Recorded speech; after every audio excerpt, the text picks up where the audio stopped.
No olvides darle like y suscribirte a nuestro canal. Esta es mi historia, no suelo contarla y cuando lo hago nunca sé muy bien dónde empieza. Tal vez empieza en la guerra o tal vez mucho antes, en algo que todavía no entiendo del todo. Durante la guerra de Yom Kippur, yo era comandante de tanque. Los primeros días fueron un desastre para Israel. Nada salió como se esperaba. Los ataques eran constantes, desordenados, y la sensación de estar siempre un paso detrás no nos abandonaba nunca. A lo largo de la guerra sobrevivía a la destrucción de 7 tanques. En algunos fui el único que salió con vida, en otros quedamos 2. Yo solía ir asomado por la escotilla, observando el terreno, dando órdenes. Cuando un tanque era alcanzado, el primero en salir era yo. No por valentía, por instinto, por pura necesidad de seguir respirando. Cada tanque destruido te deja algo encima, no solo quemaduras o heridas, te deja preguntas, te deja silencios, te deja la certeza de que hay algo profundamente arbitrario en seguir vivo. El último tanque fue el peor, no recuerdo el impacto con claridad, recuerdo el ruido, el sacudón, el calor y después nada físico. Mi cuerpo quedó atrás, de repente ya no estaba ahí, no sentía dolor, no sentía miedo, no sentía peso. Había una luz blanca, no cegadora, sino envolvente, una calma absoluta, una paz tan profunda que por un momento pensé, así debe sentirse dejar de existir. No había pensamientos confusos, no había recuerdos pasando frente a mí como dicen, solo una certeza tranquila, todo está bien. Y entonces, una voz, no venía de ningún lugar en particular, no era masculina ni femenina, era firme.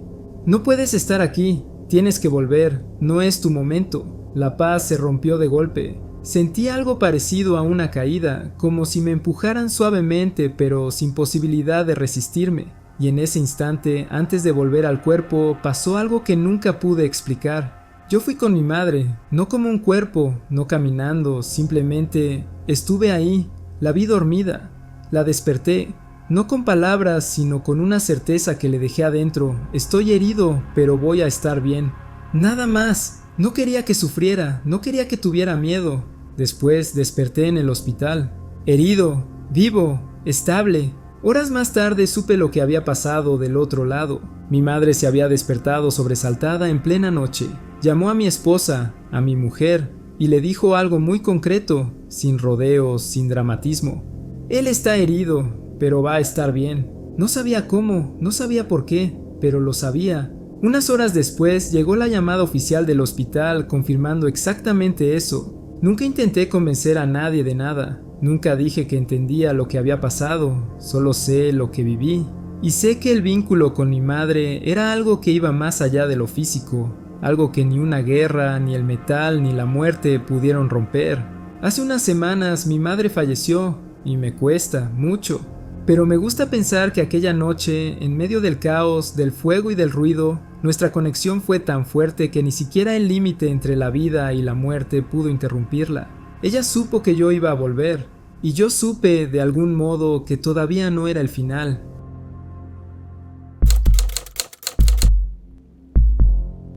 Trabajo en una empresa cuya oficina está ubicada en un antiguo salón ítalo-americano, uno de esos edificios que todavía conservan el peso de décadas de reuniones, fiestas y vidas que pasaron por ahí. Desde afuera ya se nota que no es un edificio moderno, pero por dentro fue remodelado hace años para funcionar como oficinas. Aún así, el lugar nunca perdió del todo esa sensación de pasado suspendido. Era un día completamente normal.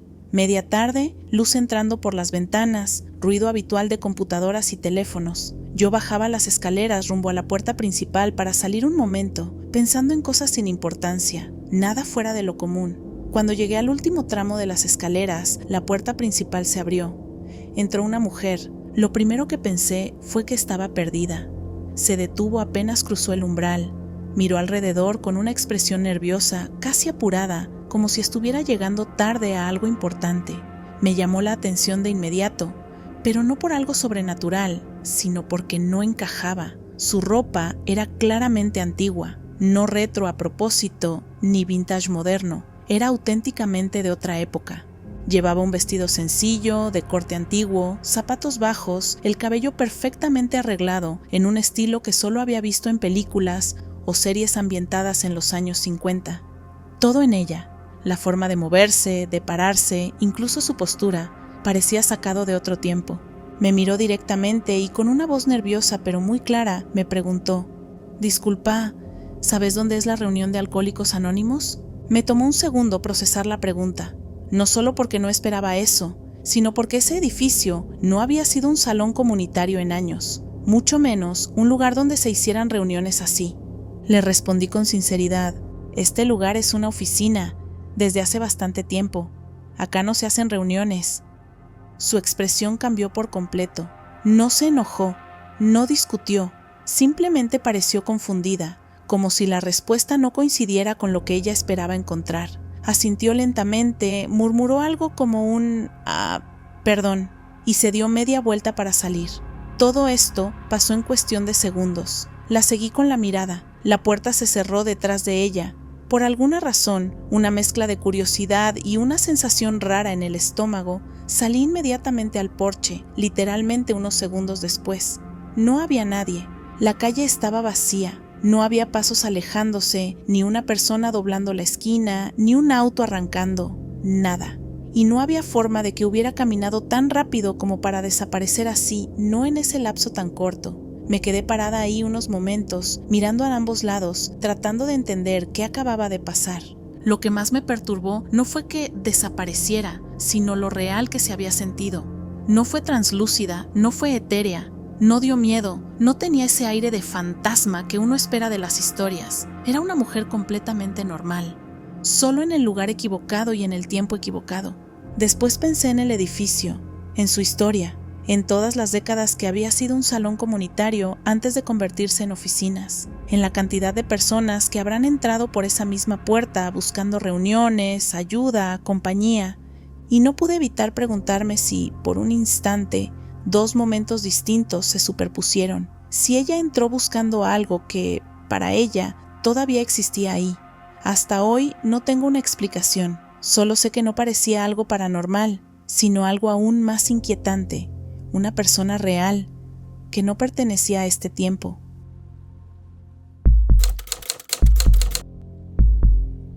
Trabajé hace muchos años como oficial de detención en una cárcel pequeña, de esas que parecen olvidadas por el tiempo. No era un gran complejo, en todo el edificio solo estábamos 11 internos, una despachadora y yo durante el turno nocturno. Nada más. A esa hora, alrededor de las 2 de la mañana, el silencio era tan espeso que a veces parecía que el lugar respiraba por sí solo. La cárcel tenía un solo punto de entrada y salida. Todo estaba controlado por puertas automáticas, pasillos de concreto y cerraduras electrónicas. A menos que se activara una anulación de seguridad, nadie podía entrar o salir. Nadie. Esa noche estaba haciendo mi ronda de rutina, revisando las celdas una por una, cuando al llegar a un pasillo externo a los módulos, vi a alguien de pie en el corredor. Al principio pensé que era una sombra mal formada por la luz baja, pero no, era una persona. El hombre vestía un atuendo muy extraño, un conjunto gris ajustado, casi como ropa de patinaje o algo que no correspondía en absoluto al entorno. Tenía el cabello rubio y rizado y era absurdamente alto. Yo mido alrededor de 1,90 y aún así tuve que levantar la vista varios centímetros para mirarlo a los ojos. Fácilmente medía más de 2 metros. Lo primero que sentí no fue miedo, sino confusión. Era imposible que estuviera ahí. No era un interno, no era personal, y no había forma física de que alguien hubiera accedido a ese pasillo sin activar alarmas o dejar rastro. De inmediato llamé por radio a la despachadora y pedí refuerzos. Estábamos en un condado rural enorme, y yo estaba solo frente a alguien que no debía existir dentro de esas paredes. Aún así, hice lo que el protocolo indicaba. Me acerqué con cuidado y le ordené que se pusiera contra la pared, como haría con cualquier interno fuera de lugar. Él me miró como si no entendiera del todo dónde estaba. Repetí la orden varias veces. No levantó la voz, no se mostró agresivo, simplemente no obedecía. Entonces me habló. Su voz era plana, sin emoción alguna. Me preguntó, casi con curiosidad: ¿suelen retener a las personas aquí por mucho tiempo? La pregunta me heló la sangre. No tenía el tono de alguien asustado o desafiante. Sonaba más como alguien que observa, que evalúa. Decidí no tocarlo ni escalar la situación. Estaba rodeado de concreto, puertas cerradas y cámaras. No tenía a dónde ir, solo tenía que esperar a que llegaran los refuerzos. Escuché el sonido inconfundible del Sally Port abriéndose. Supe que uno de los diputados estaba entrando al edificio. Bajé la mirada un segundo para confirmar por radio, y cuando volví a mirar al pasillo, el hombre ya no estaba. No había pasos, no había puertas abriéndose, no había sonido alguno. Simplemente desapareció. Lo que siguió fue un caos silencioso. Llamamos a varios diputados, revisamos cada rincón del edificio, cada celda, cada pasillo. Nadie. Revisamos las cámaras de seguridad. No se veía a nadie entrando ni saliendo. En el pasillo donde lo enfrenté, el video solo mostraba una especie de distorsión borrosa, como si algo estuviera interfiriendo con la imagen. Fui interrogado una y otra vez en la oficina del sheriff. Nadie quería creer que alguien había estado allí. La despachadora dijo que juraba haber escuchado 2 voces por el radio, pero eso no contaba como prueba. Lo que me salvó fue un interno. Uno de los reclusos reportó, sin que yo hubiera hablado con él antes, que había visto a la misma persona desde su celda a través de las ventanas del módulo. Lo describió exactamente igual. Incluso dijo algo que todavía me eriza la piel, que no creía que fuera humano, y que, según su cálculo, ese hombre debía medir cerca de 7 pies de altura. Después de eso, la decisión fue simple: olvidarlo. Nadie resultó herido, no había evidencia concluyente, el sistema seguía funcionando, caso cerrado. Yo dejé ese trabajo tiempo después y pasé a patrullaje. Nunca volví a ver a ese hombre en el año que permanecí allí, pero todavía hoy, cuando recuerdo esa noche, no puedo evitar preguntarme qué era y cómo pudo estar ahí, mirándome, preguntándome cuánto tiempo retenemos a las personas. Porque en ese momento sentí que no estaba observando una cárcel, sentí que nos estaba observando a nosotros. Todo empezó casi una semana antes de lo que todavía hoy considero el verdadero accidente. Mi amiga Morgan y yo íbamos manejando tranquilamente cuando un coche se nos cerró de golpe. Escuché el chasquido seco, casi al mismo tiempo que sentí un sobresalto instintivo, como si algo hubiera pasado peligrosamente cerca de mi cara. Una pequeña piedra había salido disparada del asfalto y golpeó el parabrisas justo frente a mí. Por una fracción de segundo, mi cerebro juró que había atravesado el vidrio, aunque sabía que era imposible. Encendí los limpiaparabrisas pensando que quizás solo era polvo o agua, pero ahí estaba, una astilla diminuta con una grieta finísima saliendo de ella, exactamente en mi línea de visión. Morgan también la vio, lo comentamos, nos quejamos un poco y lo dejé pasar. Donde vivo, cambiar el parabrisas es algo tan común que casi ni le di importancia. Durante toda esa semana, ese pequeño defecto estuvo ahí, todos los días. Cada vez que manejaba, mis ojos pasaban inevitablemente por ese punto. No se fue, no cambió, no se extendió, simplemente estuvo ahí. Una semana después, quedé de verme con Morgan para salir por la noche. Salí tarde del trabajo y cuando llegué, ella ya había tomado de más. Decidí que lo mejor era llevarla primero a su casa para poder relajarme, después sin estar preocupada por ella. Estaba lloviendo fuerte, una lluvia constante que hacía brillar el asfalto bajo las luces de los autos. Íbamos por la autopista, 5 carriles. Yo iba en el carril central, a velocidad permitida. Había varios coches detrás de mí, y entonces ocurrió. El coche perdió tracción de golpe. No fue un simple desliz. Sentí cómo el volante dejó de responder de la forma habitual. Empecé a derrapar, primero suavemente, luego con violencia. El coche se desplazó de un carril a otro, oscilando peligrosamente. Pasé a centímetros del camellón central más de una vez. Sentía cómo el mundo se balanceaba de izquierda a derecha, como si el tiempo se estirara. Dimos un giro completo. Cuando el coche finalmente se detuvo, estábamos de frente al tráfico, faros acercándose directamente hacia nosotras. No recuerdo haber pensado. Mi cuerpo reaccionó solo. Giré el volante, hice un giro brusco en U y aceleré con todas mis fuerzas para salir de ahí antes de que alguien nos impactara. El corazón me latía tan fuerte que podía escucharlo en los oídos, y justo en ese momento, Morgan se despertó. Morgan nunca se despierta así. Es de esas personas que se quedan dormidas en segundos y no hay manera de despertarlas fácilmente. Pero se incorporó de golpe, jadeando, como si hubiera estado conteniendo el aire. Nos metimos en un choque múltiple.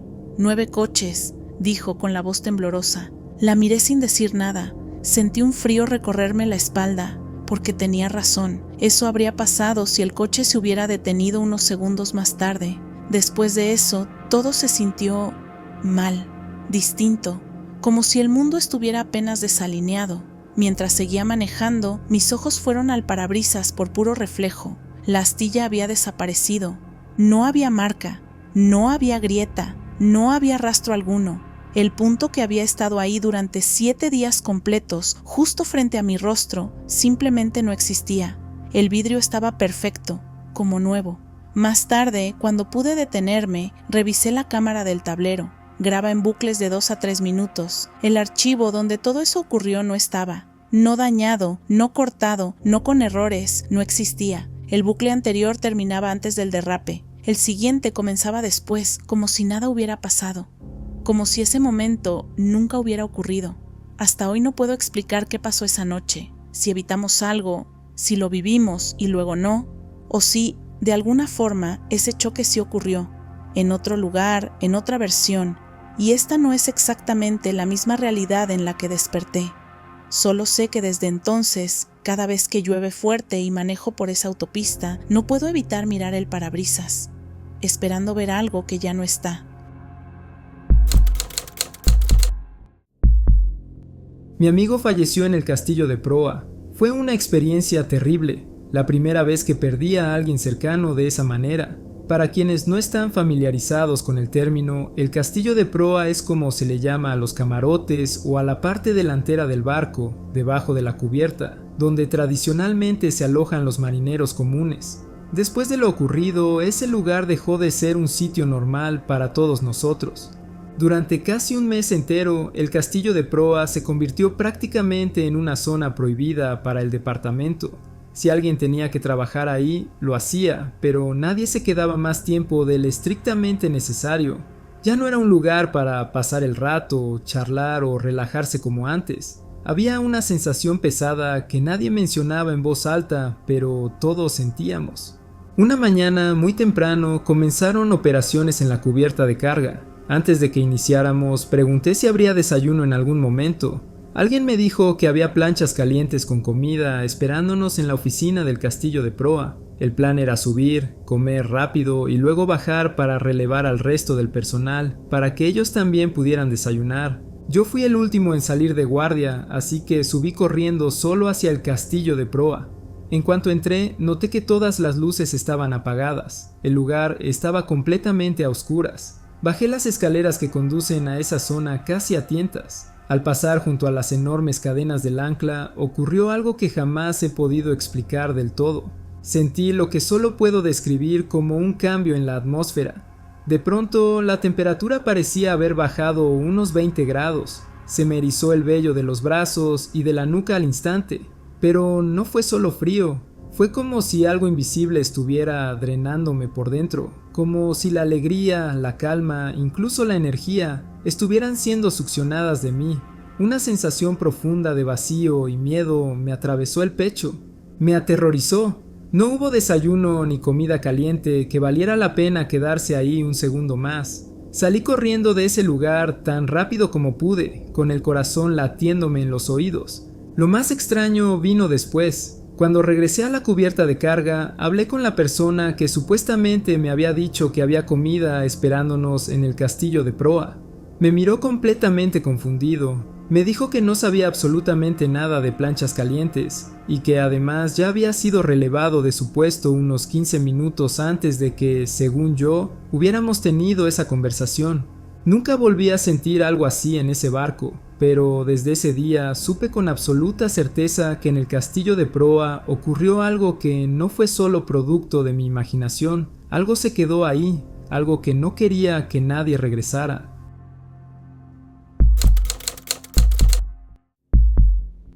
El fin de semana pasado asistí con una amiga a un evento de rol en vivo con temática medieval. Era de noche y el lugar estaba completamente ambientado. Cabañas de madera, antorchas dispersas, gente disfrazada de guerreros y aldeanos, y un gran salón que hacía de taberna donde todos se reunían al final del día. Mi amiga y yo caminábamos desde la zona de las cabañas hacia la taberna por un sendero estrecho, largo y completamente oscuro. Era como un corredor natural formado por árboles altos y muy juntos, cuyas copas bloqueaban casi toda la luz. Apenas veíamos el camino frente a nosotras, solo escuchábamos nuestros propios pasos y el crujido de las hojas bajo los pies. De repente, sin razón aparente, sentí algo muy extraño. La sensación clarísima de que no éramos solo dos. No fue un sonido ni una sombra, fue esa intuición física imposible de ignorar, como cuando sabes que alguien camina a tu lado aunque no lo estés mirando. Sentí un peso, una presencia, justo a nuestro costado, siguiendo nuestro ritmo. Estaba a punto de decir algo cuando mi amiga se giró hacia mí con la voz tensa y dijo exactamente lo que yo estaba pensando. ¿Sientes que alguien más está caminando con nosotras? Antes de que pudiera responder, extendió instintivamente su espada de espuma, parte de su disfraz, hacia el lado del camino como si intentara tocar a alguien. La espada se salió del sendero, y en ese mismo segundo ella entró en pánico total. Empezó a gritar, soltó la espada y salió corriendo a toda velocidad hacia la luz de la taberna. Yo corrí detrás de ella sin pensarlo. El miedo ya se me había metido en el cuerpo. No miré atrás, solo sentía esa urgencia de salir de ahí, como si algo nos estuviera siguiendo, aunque no pudiéramos verlo.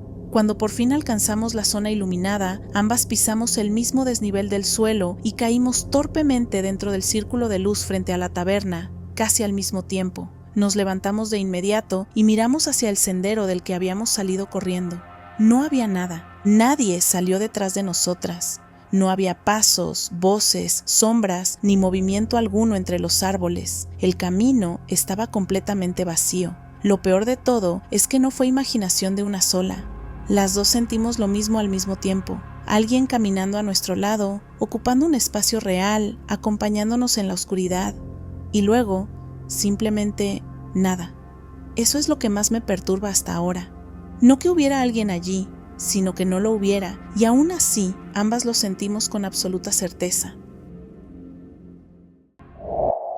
Antes de terminar este video, queremos darnos la oportunidad de saludar y agradecer a nuestra comunidad de tenebrosos. Valoramos mucho su apoyo. Cada suscriptor, cada comentario, cada like nos motivan a seguir creciendo y mejorando. Ustedes nos dan la oportunidad de hacer algo que nos apasiona y recuerden que si tienen una historia para compartir con nosotros, no olviden enviarla a nuestro correo electrónico que está en la descripción del video. Nos vemos en el próximo universo.